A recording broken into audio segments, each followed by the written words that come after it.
Hello, আসসালামু আলাইকুম। আশা করি সবাই ভালো আছেন। কিছুদিন আগে জার্মানির ব্ল্যাক ফরেস্টে হাইকিং এবং ক্যাম্পিংয়ে গিয়েছিলাম। চেষ্টা করেছি কিছু মুহূর্ত ক্যামেরাবন্দি করার, আজ সেটাই তুলে ধরব।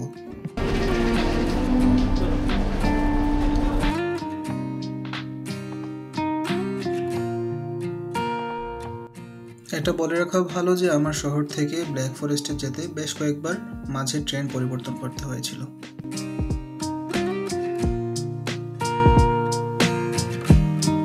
জেনে রাখা ভালো, জার্মানিতে অনুমোদিত ক্যাম্পসাইট ছাড়া অন্য কোথাও ক্যাম্পিং করার অনুমতি নেই। আমরা পৌঁছে গেছি আমাদের সেই কাঙ্ক্ষিত ক্যাম্পসাইটে।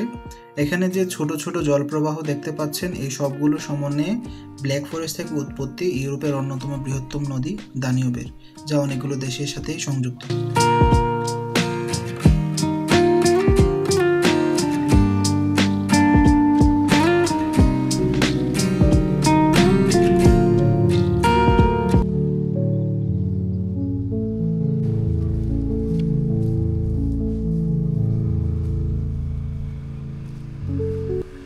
বিশ্রাম শেষে চলে এসেছে একটি হাইকিং পয়েন্টে। এখান থেকে ছোট একটি জনবসতির পুরোটাই দৃশ্যমান। পাহাড়ের পেছনে সূর্য প্রায় হাবুডুবু খাচ্ছিল। তাই আর বেশি দেরি না করে ক্যাম্পে ফেরত চলে যায়। পরের দিন সকালেই বেরিয়ে যেতে হবে আরও কিছু জায়গায় হাইকিংয়ের উদ্দেশ্যে।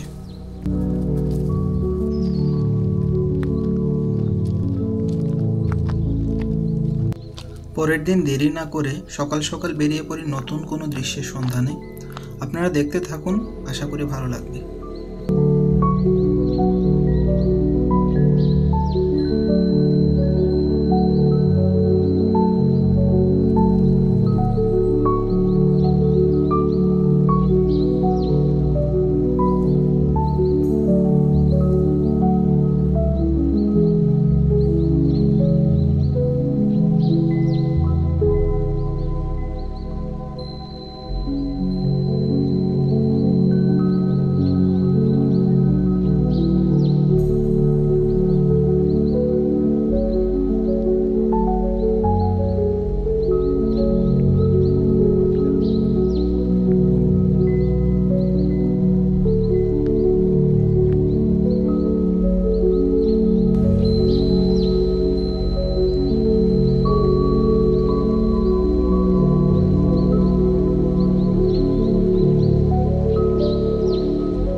এই জায়গাটি ছিল পাহাড়ের অনেকটা উপরে।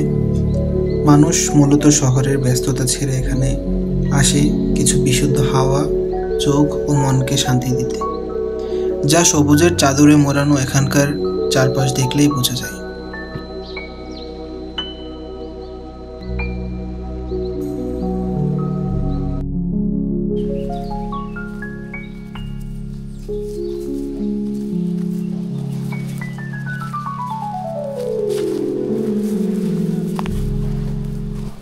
এই দিকটা ঘুরে দেখা শেষ।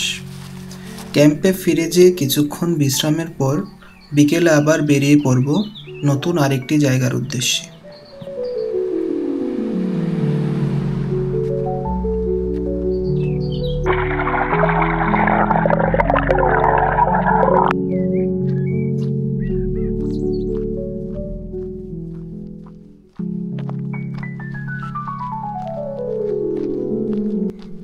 দেখে বোঝা যাচ্ছে সময়টা প্রায় পরন্ত বিকেল। তখনও সূর্যের আলো ছিল অনেক। এখন যাচ্ছি ব্ল্যাক ফরেস্টের অনেকটা গভীরে। যেতে যেতে কিছুটা অন্ধকার হয়ে আসবে নিশ্চয়ই। এই ফরেস্টের গহীনে পুরো পৃথিবীর যত যান্ত্রিক শব্দ আছে তা যেন পুরোটাই হারিয়ে যায়।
আবারও দেখা হবে নতুন কোনো ভিডিওতে।